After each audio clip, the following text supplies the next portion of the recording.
Olá pessoal, eu sou Caim Wolf para o Detetive do Improvável.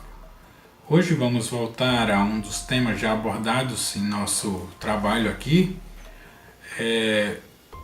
voltando à enigmática Stonehenge, um monumento que encanta e desafia muitas das pessoas que lá já estiveram e causam as mais diversas sensações.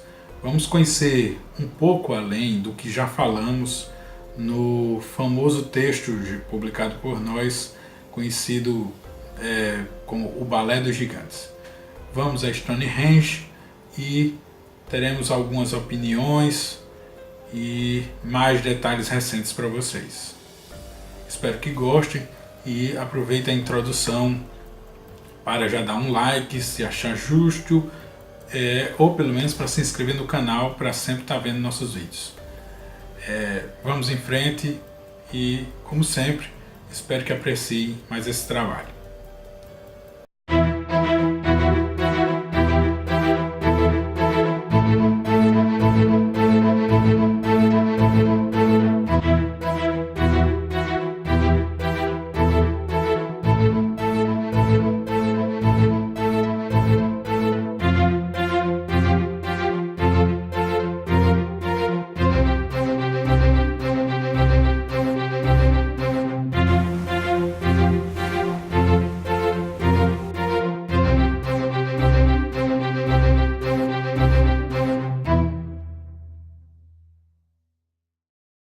Oi gente, aqui é Marcos Manaus, colaborando com o Detetive do Improvável.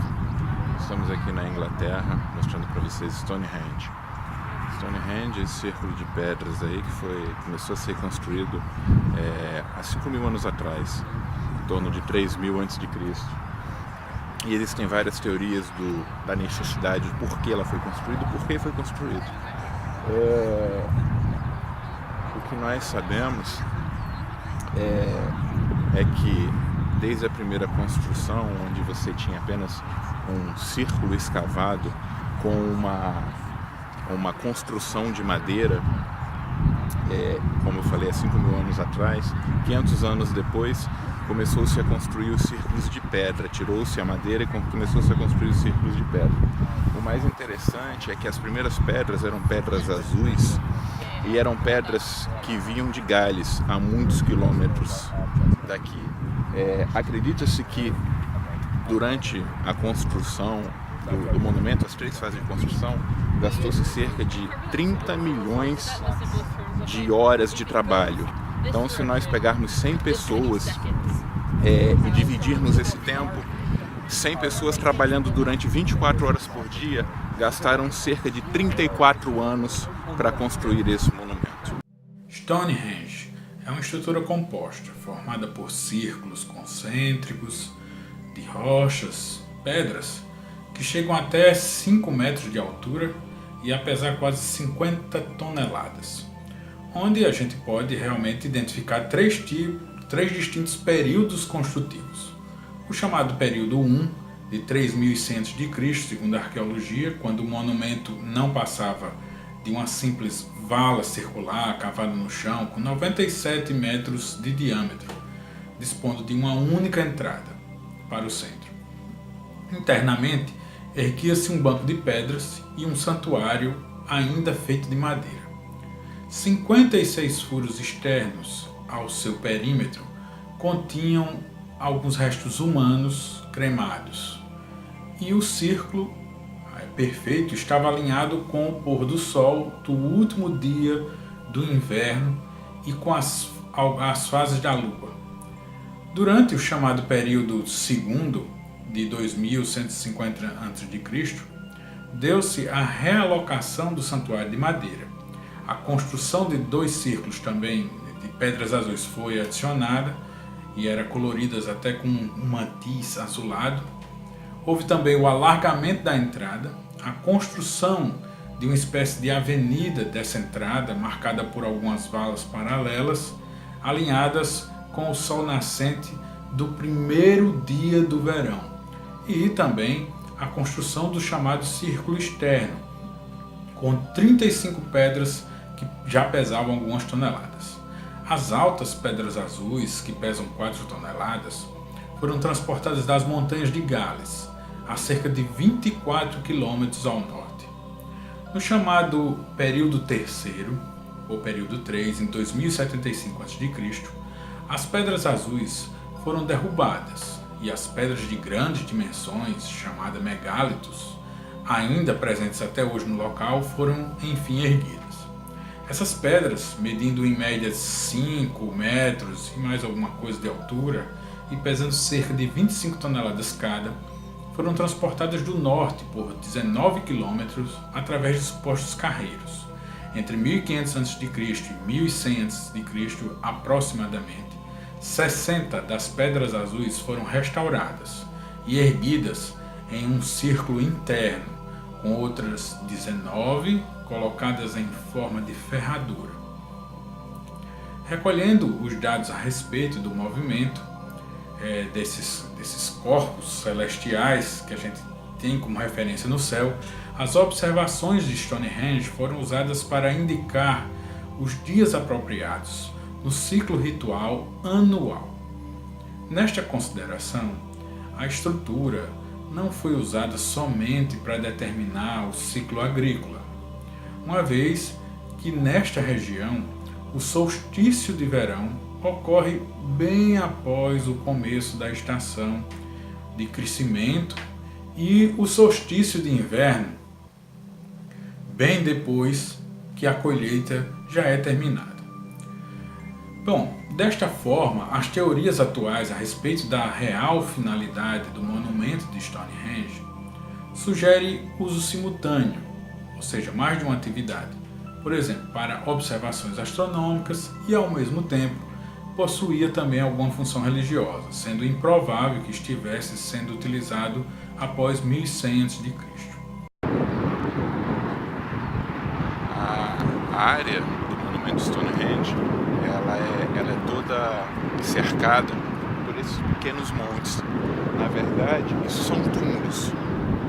Por isso que acredita-se que uma das razões da construção do Stonehenge é que ela primeiro funcionava como um grande cemitério. É claro que nem todo mundo podia ser enterrado aqui.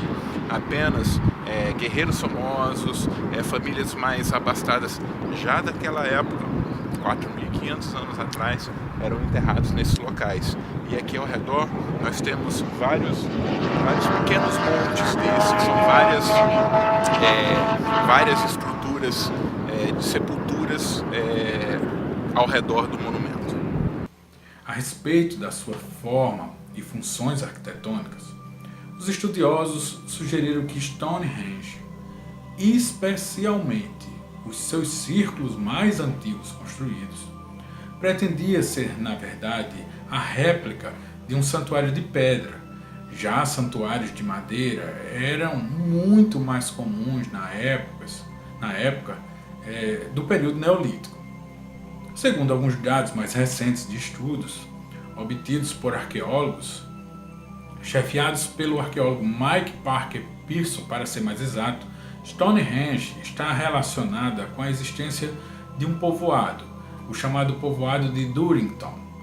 Este povoado, antiquíssimo, formado por algumas dezenas de casas construídas entre 2600 a.C. e 2500 a.C., situado na região de Durrington Falls, perto de Salisbury, é considerada a maior aldeia neolítica do Reino Unido até hoje. Segundo esses mesmos arqueólogos, foi aí encontrada uma espécie de réplica de Stonehenge em madeira, como se fosse um projeto. O nome Stonehenge ele foi dado pelos segundo povo que invadiu a Grã-Bretanha, né, que foram os anglo-saxões, povos germânicos. Ele quer dizer basicamente pedra pendurada. Então, como a gente pode ver ali, nós temos pedras em cima de duas colunas. Então, ele basicamente quer dizer isso, pedras penduradas. Uma das versões que ficou mais famosas e seguem até hoje é que Stonehenge foi construído pelos druidas, mas hoje sabe-se que isso não é verdade, porque os druidas eles viviam mais ou menos na época em que os romanos, que foi o primeiro povo invasor da Grã-Bretanha, chegou até a Grã-Bretanha em torno de 40 depois de Cristo. Os druidas eles apareceram ali por volta de 200 anos antes de Cristo. E como eu falei antes, Stonehenge surgiu há 3.000 anos antes de Cristo. Denominado pelos saxões de Hanging Stones, ou pedras suspensas, e referido em escritos medievais como a dança dos gigantes ou balé dos gigantes, está ao redor de Stonehenge diversas lendas e mitos acerca da sua construção, creditadas a diversos povos da antiguidade. Uma das opiniões mais populares foi a de John Aubrey, no século XVIII. Antes do desenvolvimento real dos métodos, por exemplo, da datação arqueológica e até mesmo dos métodos de pesquisa históricas hoje adotados. Ele foi realmente quem primeiro associou esse monumento e outras estruturas megalíticas no território da Europa aos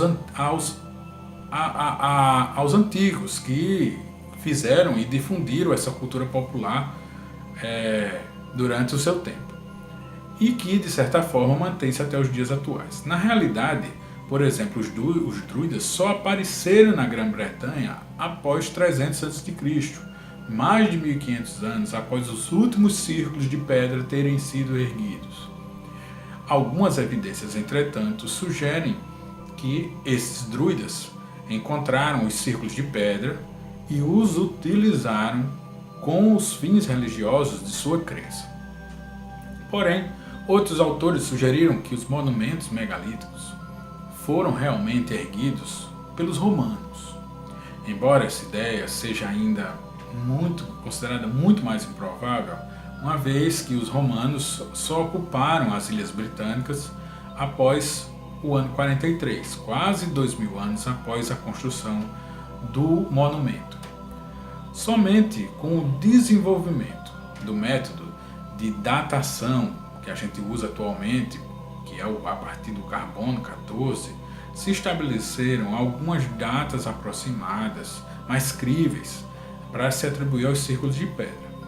Durante décadas, não foram formuladas explicações plausíveis para a verdadeira função dos círculos, além das suposições de que se destinavam a rituais e sacrifícios, de cunho totalmente religioso.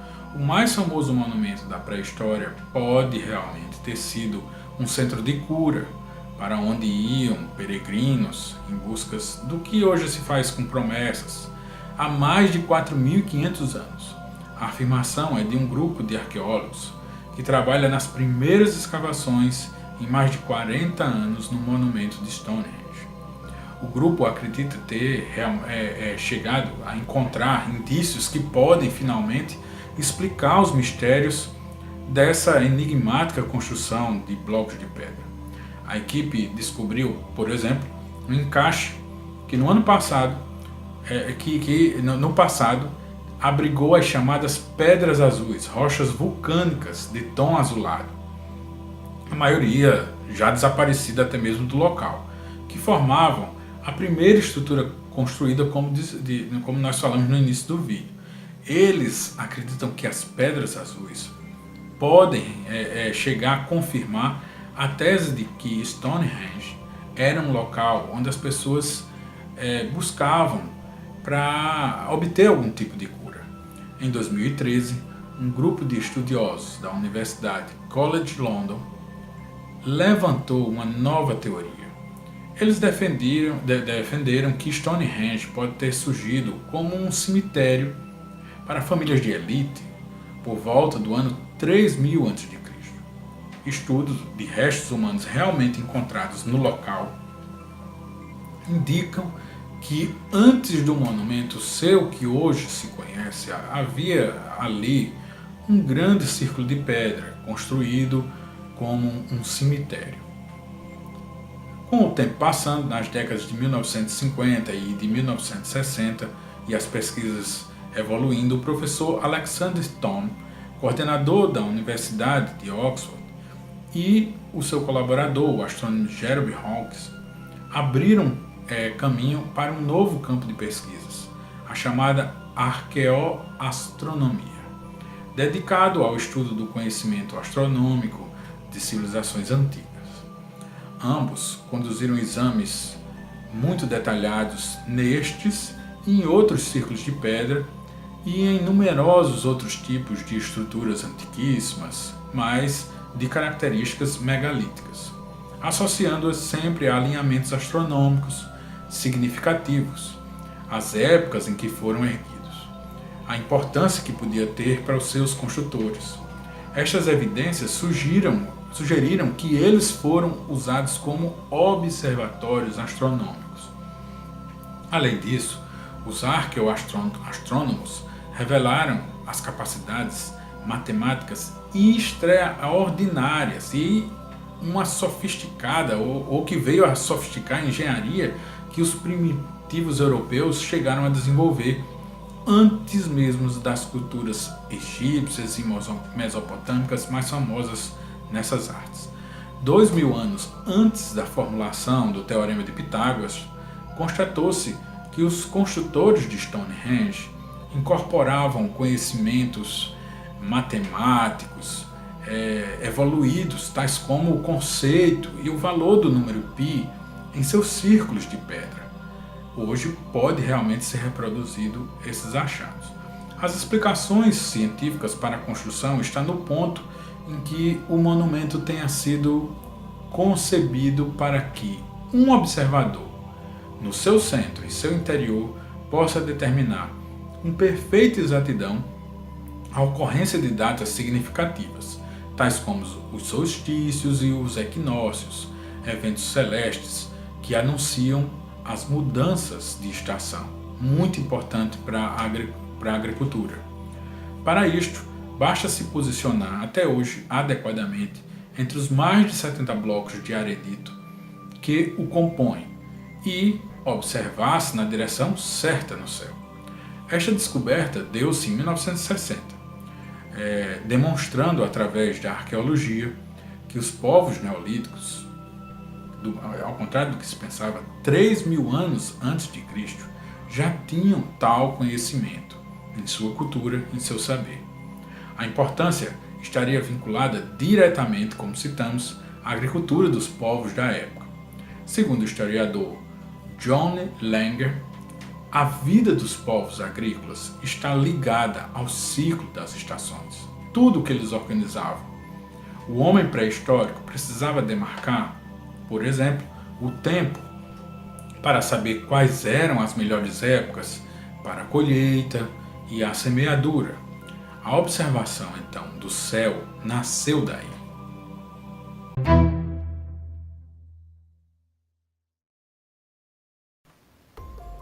Talvez um dos assuntos mais encantadores do realismo fantástico seja o monumento de Stonehenge. Ela já foi utilizada em muitas relações com os mistérios do universo. Já foi relacionada com local de pouso de discos voadores, de antiquíssimas civilizações, de batalhas históricas entre o bem e o mal, entre druidas e bruxas e muitas coisas mais. Eu já vi, por exemplo, no YouTube vídeos com espíritos saindo das pedras de Stonehenge ou de uma força enigmática. Ultimamente o monumento foi até relacionado no filme Transformers, né? o último Guerreiro. Então, é muito famoso. Até mesmo dentro dos livros de mistérios do passado, há relação de Stonehenge com tudo isso que nós falamos, mas também com povos que na época que ela existiu eram inatingíveis. Então, existiria um Stonehenge nas Américas. Isso pode ser um outro vídeo para a gente unir com esse, como estamos fazendo hoje com uma das primeiras matérias que nem teve vídeo, que publicamos no nosso Detetive do Improvável, que é um dos belos textos do realismo fantástico chamado O Balé dos Gigantes. Vale a pena dar uma recapitulada nessa publicação e linkar com o que estamos trazendo para vocês hoje. Também trouxemos para vocês novidades. Uma das últimas notícias sobre Stonehenge é que, para a arqueologia oficial, né, o seu povo construtor teria migrado de uma região até inesperada, a Turquia. E isso eles teriam conseguido através do DNA ainda presente nas rochas que foram por eles manipuladas. Nós quisemos também trazer alguns vídeos de um dos nossos colaboradores que esteve presente lá, que é o Marcos Manaus, um dos nomes que você vê na introdução do vídeo, e ele trouxe alguns dos registros e descreveu para nós um pouco do que é estar lá no local misterioso de Stonehenge. Vamos dar uma olhada. Ir até Stonehenge, na verdade, é mais do que uma experiência turística ou de história. Você está presente naquele lugar completamente descampado, ver aquelas pedras imensas e olhar ao redor sem conseguir imaginar como aquelas pedras conseguiram chegar ali, apesar de todas as explicações que possam ser feitas, faz a pessoa como eu, extremamente cética, imaginar que talvez exista uma explicação. Muito bem. A sensação que nós ficamos, pessoal, é que Stonehenge, você contemplar pessoalmente aquilo, é a mesma indagação que fazemos com grandes monumentos megalíticos. Para que foram construídos realmente e como foram ali. Eu, mais jovem, sempre olhava Stonehenge como algum monumento que faltava pedaços, né? É como se ele estivesse incompleto, ou não foi terminado, ou depois que foi deixado, abandonado, alguém pegou simplesmente os pedaços e utilizou com outros fins, deixando a situação incompleta. Então ele não é um círculo com aquela parte de cima, em cima falta pedras, tem pedras que não tem a tampa de cima, vamos dizer assim. Mas nós estamos falando de toneladas, né? Então realmente Stonehenge, ao meu ver, ainda continua com seus enigmas, desafiando a mera interpretação da arqueologia oficial. É um tema que podemos sempre voltar e que, para mim, ainda temos muito a estudar. É isso. Espero que tenham gostado do vídeo de hoje e se inscrevam no canal e dê o seu like. Também visite nosso site lá, onde tem os textos e até algumas sugestões de literatura que envolvem estes e outros mistérios, ok? Como sempre, muito obrigado por assistirem o vídeo. Eu sou Caim Wolf e até o nosso próximo encontro aqui. Muito obrigado.